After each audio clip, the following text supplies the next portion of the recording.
మా ప్రెస్ మిత్రులు కూడా 20 ఏళ్ళు ఉన్నాం ఇక్కడ. అన్న మా కడుపున మాట్లాడు, అన్న మా కలవడు అని అనుకునేది. సరే కలిసినామో కలవలేదో, అప్పుడు ఏమైందో ఇప్పుడు ఏమవుతుందో ఇవన్నీ ఆత్మశోధన ఇప్పటికే జరిగి ఉంటుంది. కానీ నా కర్తవ్యం అంటే అతి కష్టకాలంలో, అంటే మామూలు కష్టం కాదు, మరొకసారి ప్రపంచానికి పరిచయం చేసినటువంటి గడ్డ హుజరాబాద్ గడ్డ అనే ఫీలింగ్ ఉంటుంది. సరే మొన్న ఏం జరిగింది అనేది అవన్నీ నాకంటే ఎక్కువ మీకే ఇప్పటికే చర్చోపచర్చలు పెట్టుకుంటాం. సావళ్ళ కాడ, పాన్ డబ్బాల కాడ, హోటళ్ళ కాడ, అంబేద్కర్ చౌరస్తాల కాడ, అవసరమైతే కళ్ళు మండవాల కాడ ఇప్పటికే చర్చోపచర్చలు పెట్టుకుంటుంటారు. నేను ఆ లోతులోకి పోదలుచుకోలే, నేను మళ్ళీ వాటిని గుర్తు చేయదలుచుకోలే. నా ప్రథమ కర్తవ్యం ఇప్పుడు కర్ణాకర్ గుర్తు చేసినట్టుగా ఇక్కడ మొత్తం వార్డు మెంబర్ నుంచి మొదలుపెట్టి సర్పంచ్ వరకు, ఎంపీటీసీ నుంచి మొదలుపెట్టి ఎంపీపీల వరకు, జెడ్పీటీసీ నుంచి మొదలుపెట్టి జిల్లా పరిషత్ చైర్మన్ వరకు, సింగిల్ విండో డైరెక్టర్ నుంచి మొదలుపెట్టి సింగిల్ విండో చైర్మన్ల వరకు, మున్సిపల్ కౌన్సిల్ నుంచి మొదలుపెట్టి మున్సిపల్ చైర్మన్ వరకు గెలిపించుకునే బాధ్యత. జనరల్గా నా 20 ఏళ్ళ ఈ కమలాపూర్ పాత లేదా హుజరాబాద్ చరిత్రలో నా ఎన్నికలప్పుడు ఎట్లయితే తిరుగుతానో, నా ఎన్నికలప్పుడు ఎట్లయితే గెలవాలని చెప్పి ఆరాటపడతామో, వార్డు మెంబర్ కూడా గెలవాలని, ఎంపీ కూడా గెలవాలని చెప్పి గంతే ప్రయత్నం చేస్తాం. అదంతా మీకు కళ్ళ ముందు ఉన్నది. అదానికి సజీవ సాక్ష్యం మా శ్యామునుడు ఇక్కడ, మా శ్యామ్.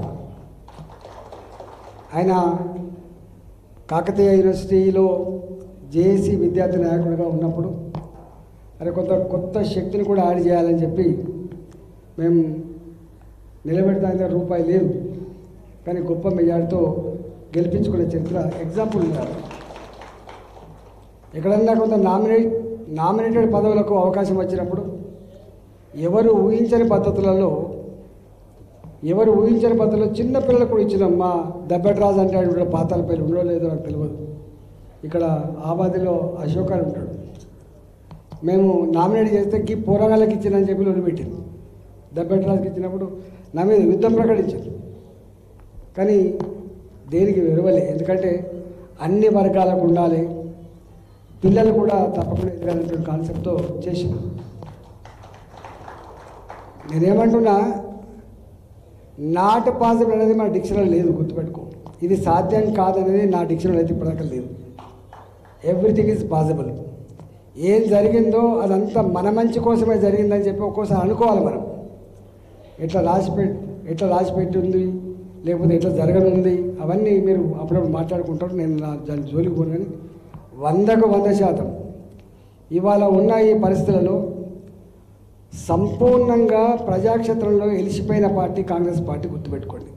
దానికి భవిష్యత్తు లేదు. నేను మాట్లాడు కాదు, కాంగ్రెస్ పార్టీ కార్యకర్తలు మాట్లాడుకునే మాట ఏంటంటే, మా పార్టీ మళ్ళా భవిష్యత్తులో ఎప్పుడు గెలిచే ఆస్కారం లేదు. ఈ రేవంత్ రెడ్డి గారి నాయకత్వంలో చివరి ముఖ్యమంత్రి కావచ్చు అనేటువంటి మాట కూడా మాట్లాడుకుంటుంటే ఏ స్థాయికి పోయిందో ఒకసారి అర్థం చేసుకోండి. మొన్న ముఖ్యమంత్రి గారు వస్తే జనరల్గా ఏం ఆశిస్తారు? అయ్యో నేను 15 నెలలు అవుతుంది వచ్చి, ఆ 317 జీవో నా టీచర్లకు కన్నీళ్ళు పెట్టించింది, నా టీచర్ల సావులకు కారణమైంది, దీన్ని రెక్టిఫై చేస్తా, నాకు 15 నెలల టైం సరిపోలేని చెప్పి అడుగుతానని చెప్పి ఆశించిన. ఆనాటి ప్రభుత్వం 3 DL పెండింగ్ పెడితే రాగానే సంతకం పెడతా అని చెప్పినా, కానీ ఇవ్వలేకపోయినా ఇవాళ 5 DL పెండింగ్ ఉన్నాయి. వాటిని 2 నెలలకో 3 నెలలకో ఇస్తా అని చెప్పి చెప్తారని చెప్పి టీచర్లు ఆశించారు. ఇవాళ టీచర్లకి ఉద్యోగులకు పిలిచి మీకు హెల్త్ కార్డులు ఇస్తా డిసెంబర్ 10వ తారీఖు లోపు అని చెప్పి హామీ ఇచ్చారు. గదిస్తారేమో అని చెప్పి ఆశపడ్డారు. DL లేవు, CPSC రద్దు కాలే. చివరికి ఉద్యోగి రిటైర్డ్ అయితే ఆ బెనిఫిట్స్ రావడానికి కూడా, ఉద్యోగులకు సంబంధించిన బెనిఫిట్స్ రావాలంటే కూడా కమిషన్ ఇస్తే తప్ప 7% 10% కమిషన్ ఇస్తే తప్ప ఇవాళ ఉద్యోగికి సంబంధించిన బెనిఫిట్ తన డబ్బులు తాను తీసుకోవడానికి కూడా లంచం ఇచ్చే దౌర్భాగ్య పరిస్థితి మనం చూస్తూ ఉన్నాం. వీటి గురించి మాట్లాడే దమ్ము లేదు. కానీ వాళ్ళే చెప్తున్నారు ముఖం లేదు. ఇక్కడ నాకు తెలిసి టీచర్ ఎమ్మెల్సీగా ఈ క్యాండిడేట్కి ఏమని చెప్పేటువంటి ముఖం ఆ పార్టీకి లేదు. ఇంకొక పాత పార్టీ అయితే దానికి అభ్యర్థి లేడు. ఇవన్నిటినీ ఇప్పుడు నేను చెప్పిన వాటితో పాటుగా అనేకం ఉన్నాయి. కేజీబీవీ స్కూళ్ళల్లో ఉండే టీచర్లు కానీ, నాన్ టీచింగ్ స్టాఫ్ ఉండేటువంటి సమస్యలు కావచ్చు, మోడల్ స్కూళ్ళల్లో ఉండేటువంటి ఉద్యోగులు కనీసం హెల్త్ కార్డు కూడా లేకుండా ఇబ్బంది పడుతున్న పద్ధతి కావచ్చు. ఇట్లా ప్రైవేటు కాలేజీలలో, ప్రైవేట్ స్కూళ్ళల్లో ఏ గవర్నమెంట్ అయితే ఫీ రియంబర్స్మెంట్ చేయాలో 2021 నుంచి వెళ్ళి ఇప్పటిదాకా చెల్లించక చివరికి వాళ్ళతో జోకులు వేస్తున్నాడు. ఈ డబ్బులు ఇవ్వమని పోతే జోకులు వేస్తున్నాడు. సెటిల్మెంట్ చేసుకుందా, నీకు ఎంత ఇవ్వనో, నీకు 20% ఇవ్వనా, 30% సెటిల్మెంట్ చేసుకుందా అంటాడు. ఇలా కన్నీళ్ళు పెడుతున్నాడు. ప్రైవేటు కాలేజీలలో పనిచేసే టీచర్లకు జీతాలు లేవు, యాజమాన్యాలు అప్పుల పప్పులో కూరుకుపోయినాయి, వాళ్ళ పైసలు వస్తలేవు, 4 ఏళ్ళు అవుతుంది.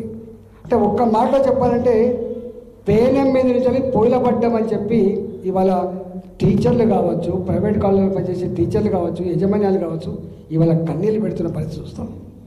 అందువల్ల వాళ్ళు ఇప్పటికే మీకు తెలుసు 317 మీద కొట్లాడిన పార్టీ భారతీయ జనతా పార్టీ, డిఏలు రావాలని చెప్పి కొట్లాడుతున్న పార్టీ, హెల్త్ కార్డు ఇవ్వాలని చెప్పి కొట్లాడుతున్న పార్టీ.